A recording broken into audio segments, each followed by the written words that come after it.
Welcome to Alan Fulle's Art Interviews. I'm your host, Alan Fulle. I interview artists from the Pacific Northwest and beyond. Join me as we unlock the magic and mystery of these amazing artists. I'm interested in the techniques, process, tools, and approaches these artists use to make masterworks.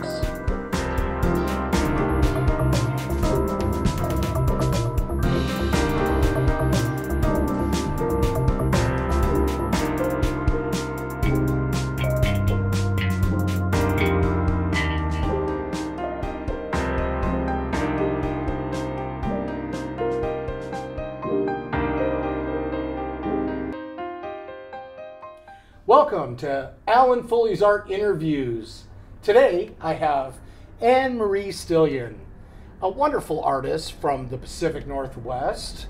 Welcome to the studio. Thanks, Alan. I've enjoyed watching you set up this whole rig. This is pretty fabulous. So you've brought us an amazing photograph, right? And tell us about your beautiful photograph.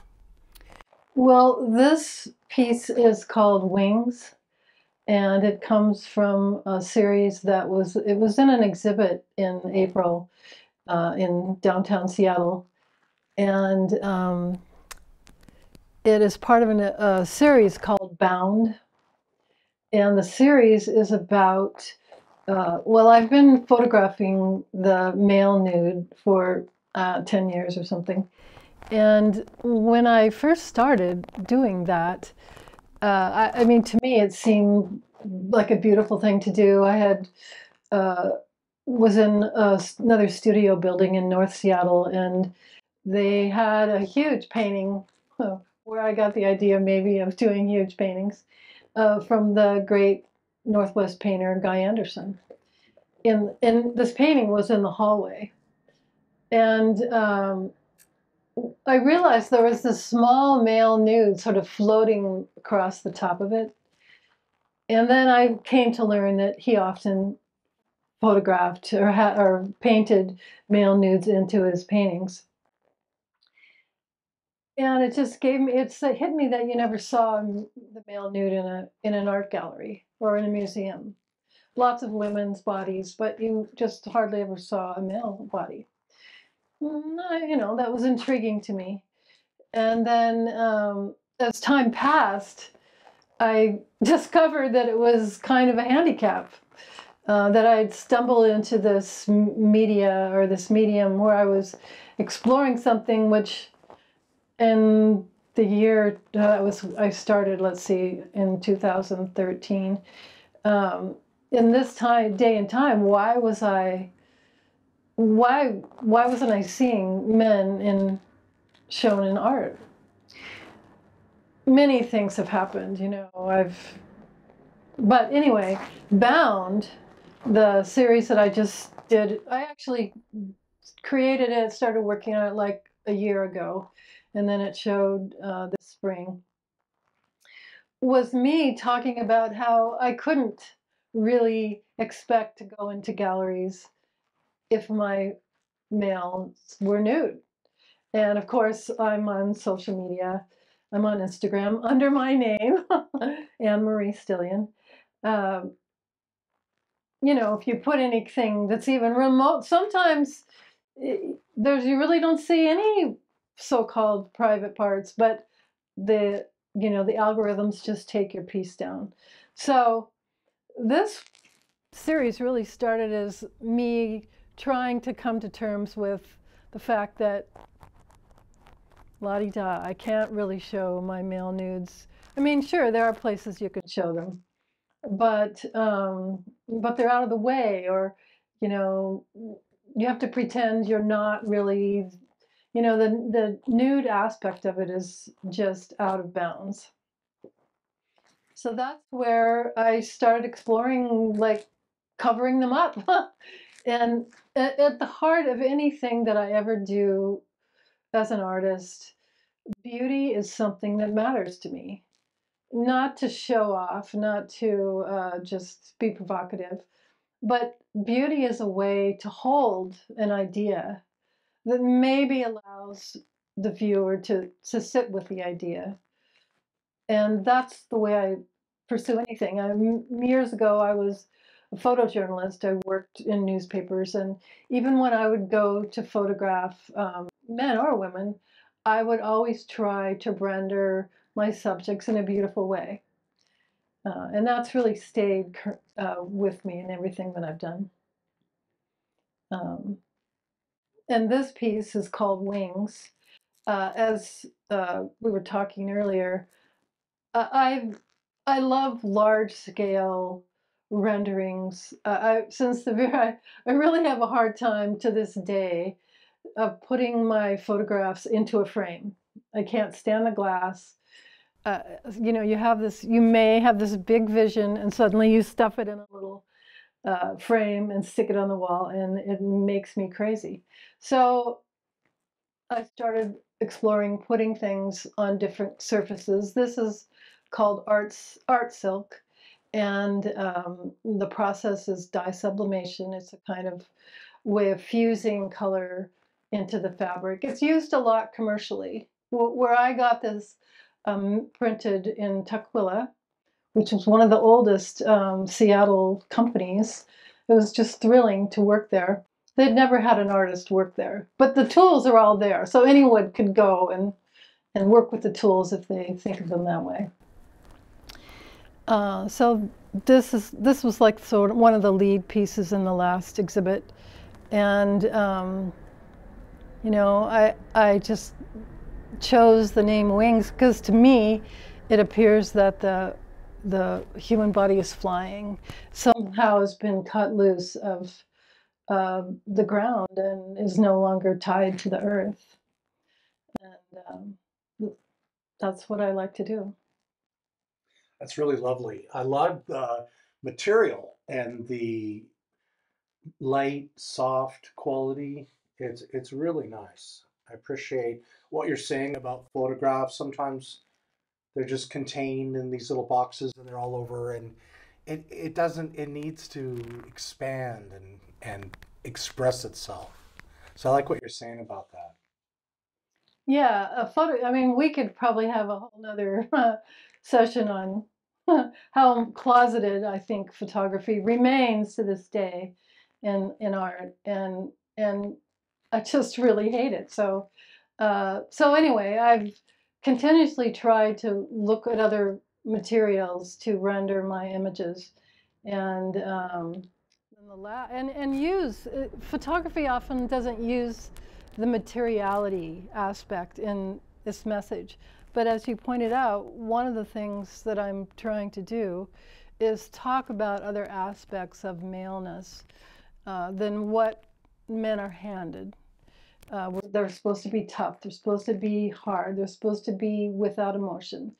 And quite frankly, that's one of the reasons I think my audiences enjoy my work, is that they get to experience a man in a soft way, in a kind way, in a loving way.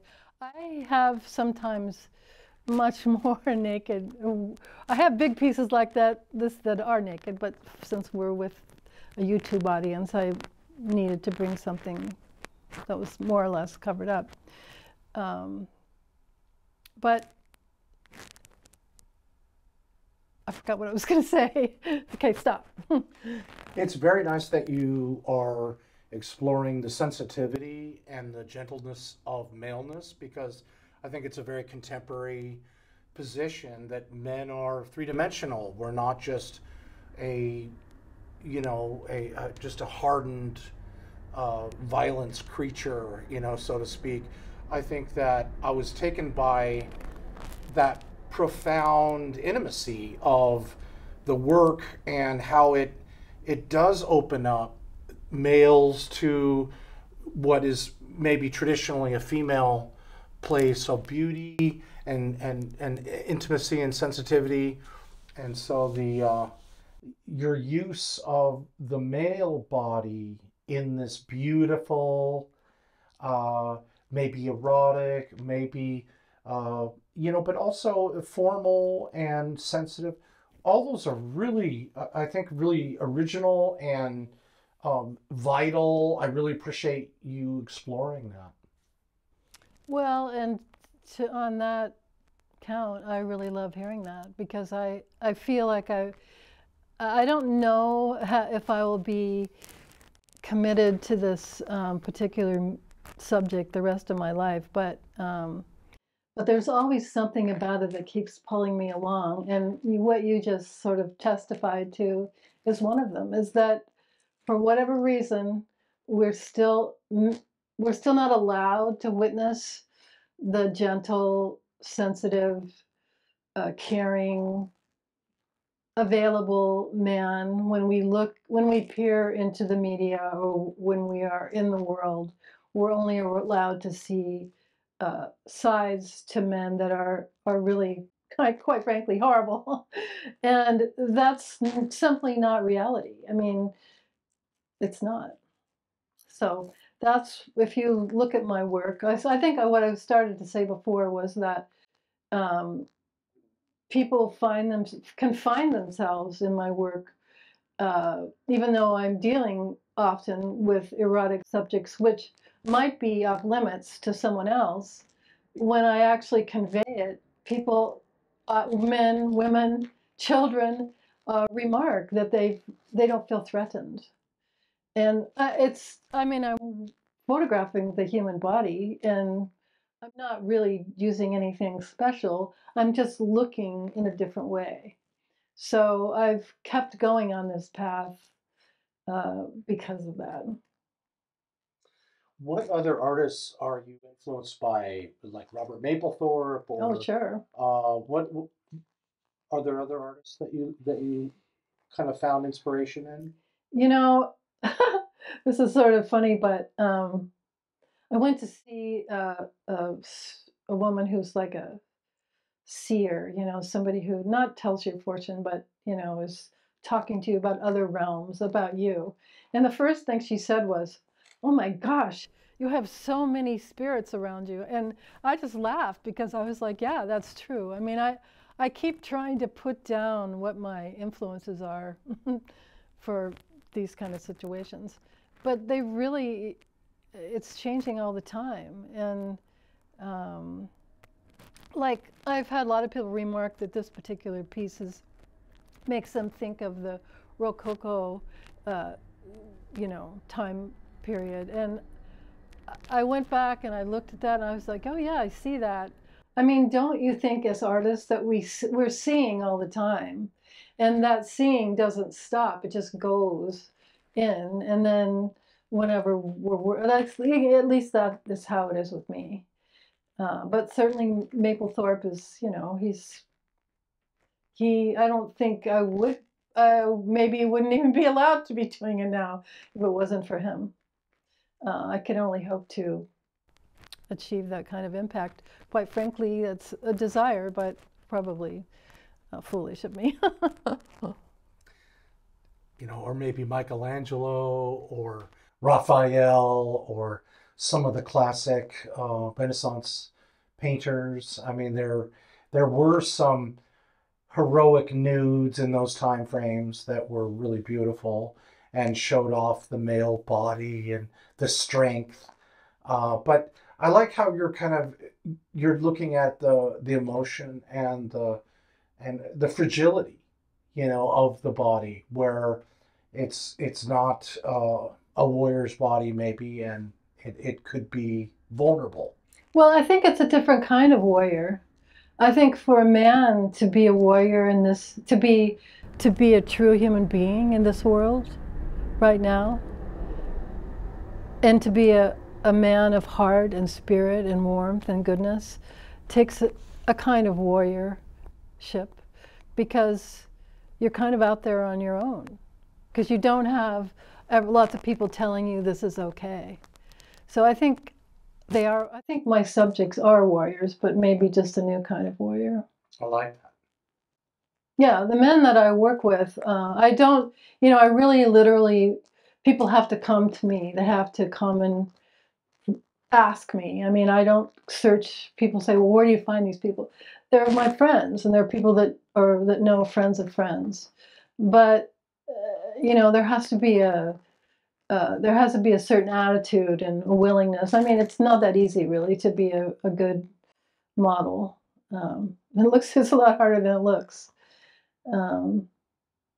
So yeah, they're warriors, but they're just warriors in the land of the spirit or love, and men do inhabit that space. But you know yourself, you're not allowed really to go there very often. At least not in a way that might scare other people, like if you cried or I don't know. I think it's crazy. It's so true. It's nice to have the license to be real and whole, and to have the rich assortment of emotions that it takes to be human. And I think we're diminished when we don't get to explore the whole depth of being a human being. So, what are the, technically, what kind of tools are you using to procure these images?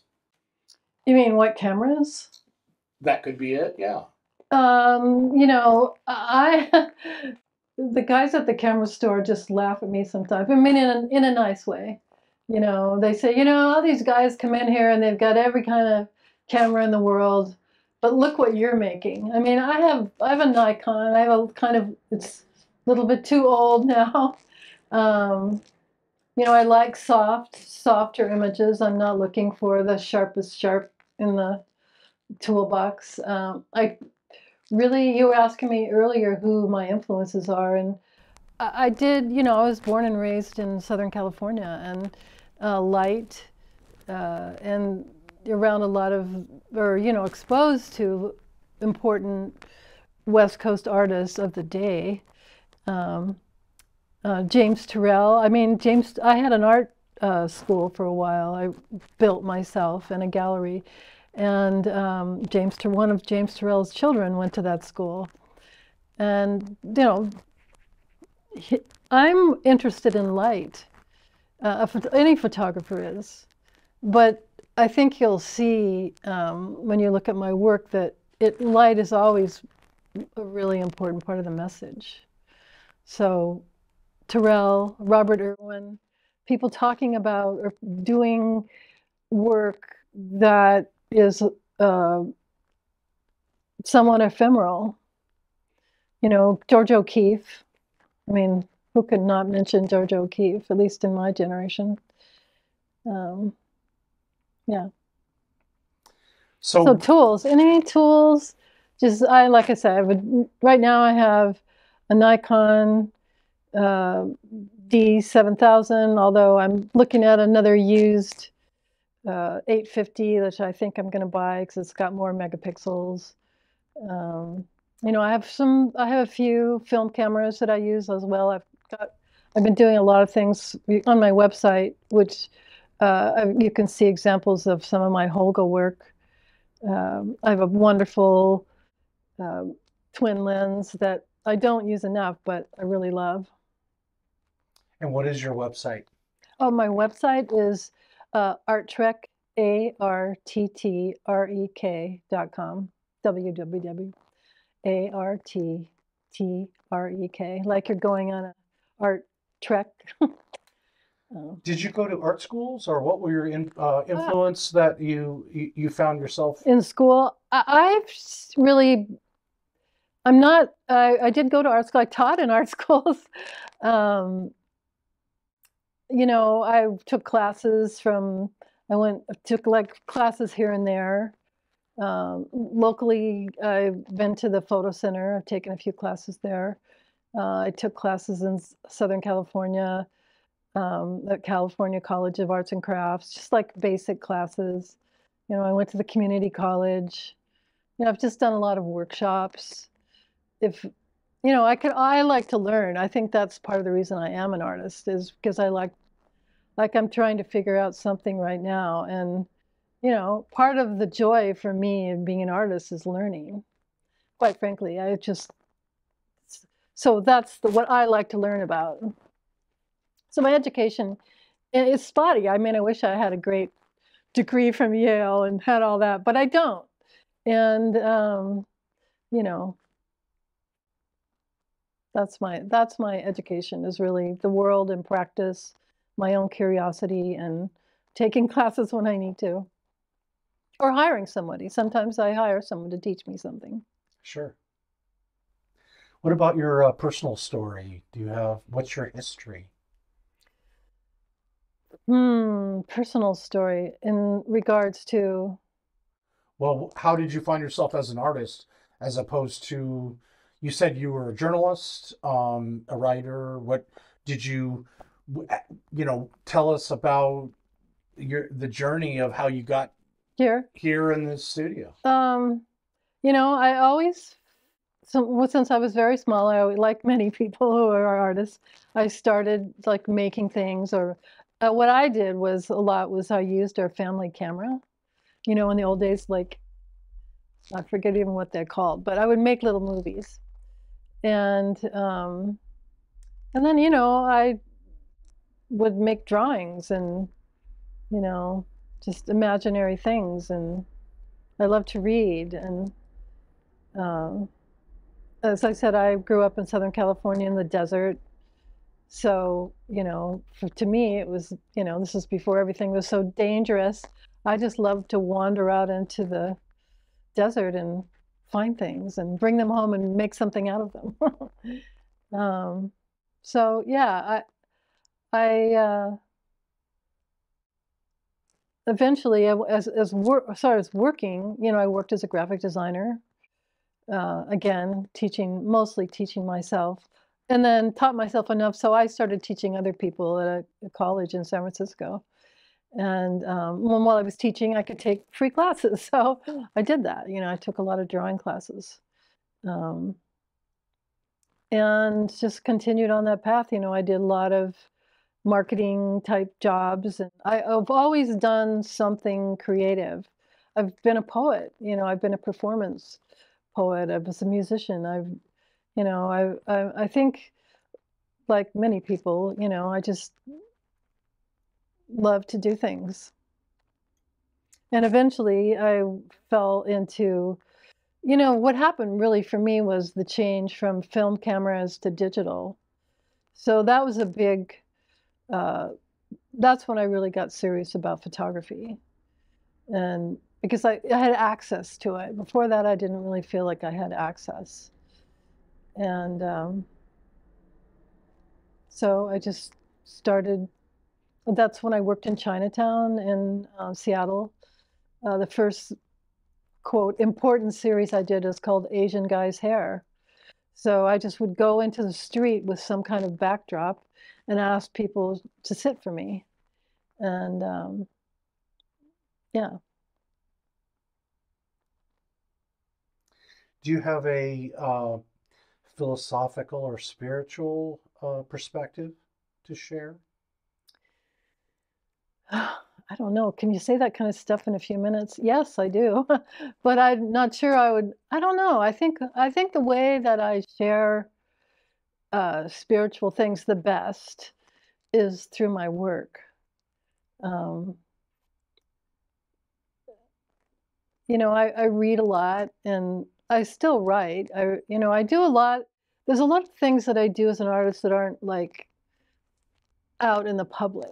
Like right now, I've been conjuring up all these little drawings, and they aren't drawings for anyone else.